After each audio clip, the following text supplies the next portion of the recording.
Hey, what's happening, gamers? K1 Gear, and yesterday WB released a new trailer for the next Batman Arkham game, which is only for PS4 and Xbox One. If you haven't seen the trailer yet, let's take a look. Gotham, this is your only warning. Abandon the city, or I will unleash your greatest fears. The last will and testament of the deceased, Thomas Wayne. In the event of my death, I hereby declare that all my worldly possessions pass to my son, Bruce Wayne. Bruce, I ask that you honor the Wayne family legacy and commit yourself to the improvement of Gotham City, its institutions, and its citizens. Please, be strong. You are young, but destined for great things. Make the most of your opportunities. Use them to give back to a city that has given us so much, to change the lives of millions of people. Do not be frivolous with this wealth. Please do not waste it all on fast cars and outrageous clothes and the pursuit of a destructive lifestyle. Invest in Gotham. Treat its people like family. Watch over them and use this money to safeguard them from forces beyond their control. My deepest regret is I will not see you grow into the good man I know you will become. And finally, my son, I ask that you never abandon this city to fate.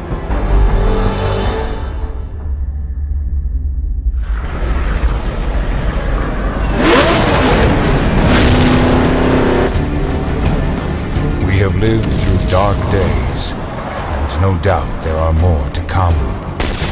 But it is the good and great men who stand up for Gotham when others turn and run. In death, I will love you forever. Your father, Thomas.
Alright, it's discussion time, so let's talk about where I think Arkham Knights will be going. Let's start off with Scarecrow. This time around, he is the main bad guy, at least that's what I hear, and he's going to be gathering the remaining rogues from Arkham City.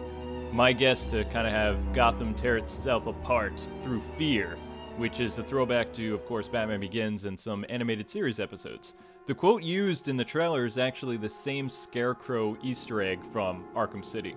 So why does the good doctor want revenge, though? A lot of people are kind of confused about this. Remember before facing Killer Croc and how Crane is pulled into the sewers? Well, some fans believe that the water under Arkham was actually pumped full of all that Titan drug. So when Scarecrow fell in, his body actually became a little bit altered due to the drug. The creepy message that plays in Arkham City after you decode it talks about getting vengeance on Batman. So why would Scarecrow need to get vengeance on Batman for being pulled into Croc's den? I think the nice chemical bath would do the trick, actually, and cause him to go a little bit more bonkers. Now, how you can actually back up my theory is at the end of Asylum, when Batman speeds off to capture Two-Face, Crane's hand actually appears out of the water and grabs onto the Titan drum floating. It actually happens really fast, but if you look, Scarecrow's arm looks a little bit different than what we saw in the game, so maybe it's a little mutated. Keep in mind this is only a theory, but these Titan-like drugged-up thugs show up in all the Batman Arkham games, so it's not a stretch in left field for a similar fate to befall the Scarecrow. Now, I think the story is actually going to fall in line with some of the previous events from Arkham City, minus Harley being pregnant since that got scratched in Quinn's Revenge. If you look at the bat emblem at the end of the trailer when it bursts into flames, this could be pointing at a couple of things. First, it could be talking about Firefly, but I really don't think that's going to happen since he was in Origins. I think that this is mainly going to focus on Azrael's warning after finishing the quest in Arkham City. Getting back to the trailer though, the Rogues are actually taking Gotham by siege, something that I'm actually getting tired of personally. I mean, why hasn't the GCPD just called in the military by now, especially after the Blackgate disaster and the Batman bounty thing? Going by this clip too, it looks like the game is going for a more no man's land approach, minus of course the earthquake and turf war, since everybody seems to be working together against Batman. Another character that I think is going to play a key role and be a major player is Hush. As for the storyline about Hush, I think it could probably do something with the Bruce Wayne Wanted into the Hush storyline. Maybe even hints at Red Hood, I don't know. But it will probably be a side mission. I don't think we'll see the watered-down Most Wanted stuff from Origins again, which I'm glad, since this is a Rocksteady game. Goodbye, Montreal. So meaning if Dr. Elliott does appear in this game, expect more character development. Hopefully the devs learned from their mistake with Two-Face's poor role in the second game, and maybe he too will get a better take this time around. From the trailer, it actually looks like Dent has a role of significance in this gang war, along with the Penguin who's back dealing arms in Gotham once again. Which, I kind of like that about the Arkham series where they took Pangy. I mean, he has been an arms dealer in the comics and even some of the animated series later on. But I really didn't like what they did with him in Origins, and Blackgate especially. Harley Quinn is actually going to be a playable character, and, you know, I'm kind of excited about that. She's a pre-order bonus, though. Just like Deathstroke was teased last year around this time for pre-order bonuses, everybody hoped that you could use him in free roam, so because this is Rocksteady, maybe we can actually use Quinn in free roam, because there was no luck with Slade. He got one epic boss battle, and then he was a playable character in the challenge maps and had a Suicide Squad teaser at the very end of Origins. And that was it for Slade. Back to the girl clown though. Hopefully in Night, she will have her own campaign just like Selina did. Because the Catwoman campaign, it was a little bit different. Now, it was nowhere near as long as the main game, but it added a little bit of variety. Plus, you got to see what Ivy was up to, so, you know, I like that. Would have been nice to see some more girl characters, maybe interaction with Oracle or something like that. This is going to sound a little crazy and cool, but I think there should be an option as playing as the bad guys more in the Arkham games. Similar to what they did with the first Lego Batman. It could go like this: you play as the villains to set up the crime, and then play as Batman to prevent the crime from happening. So you're like switching off between the two. Though to pull this off, Rocksteady would need an amazing writer. If Dini isn't involved, I worry the plot might get the same mess that is Harley Quinn's Revenge. Still, even that was better than Origins' train wreck of a plot. Am I right or am I right? I've noticed that Quinn's outfit is also a combination of her past looks from the two Rocksteady Arkham games, which I'm okay with. I'm assuming this game also takes place a year or two later after the Joker's demise. Story-wise, I'm positive we'll see some elements from the Arkham Unhinged comics, because DC's doing that whole digital comics push thing still, and possibly some of the Origins books too. At this time, I have no idea if Arkham Knight will be a new 52 vehicle for Batman. But going by his armor, which is similar to Armored Edition, it seems to be heavily inspired by the current 52 look. However, I do know for a fact that Kevin Conroy is back. It's not really all that surprising either, since Batman himself leaked this info last year at the Texas Comic-Con, but Game Informer did make it official. He has extensive dialogue this time around and will interact with all kinds of new characters, including a brand spanking new bad guy by Jeff Johns, called the Arkham Knight.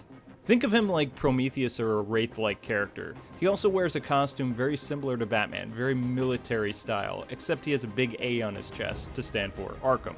Now, this new villain has been planning the demise of Batman the past year with all of Gotham's rogues, so it's going to be pretty interesting. Honestly, I was hoping for Red Hood to step up and be the guy to give Batman a headache, but I'm kind of liking this new foe and hope he makes it into the comics after Arkham Knight. Oracle is officially back too and will continue her role from the previous Rocksteady builds, helping Batman out. Batman will also work with Commissioner Gordon now too through this really cool cell phone mechanic. Batman also has brand spanking new gadgets and a better zipline ability too, and the brand new fear takedowns, which I can't really show. But basically think of them like instant KOs up to 3 foes from far away in incredibly awesome ways. Only if they haven't seen Batman, of course. Troy Baker is back as Two-Face and possibly Robin or Nightwing. I'm really hoping that the dynamic duo fight together in this game, because it would be wrong to remove Tim from the previous game, especially after him appearing in City as a playable character in Quinn's Revenge and the challenge maps. So I want to see Robin in the game. I'm happy to report, though, that Rocksteady said there will be no multiplayer. They want to work on the single-player experience only, and I am so happy about that, because the multiplayer in Arkham Origins sucked so badly. While we're on this too, Nightwing totally needs to be in Arkham Knight, either as a playable character or NPC that helps Batman throughout this gang war. This city is going to be much, much larger than Arkham City in Origins was. In the last game, we learned that Batman couldn't fight alone and needed to rely on other people for assistance.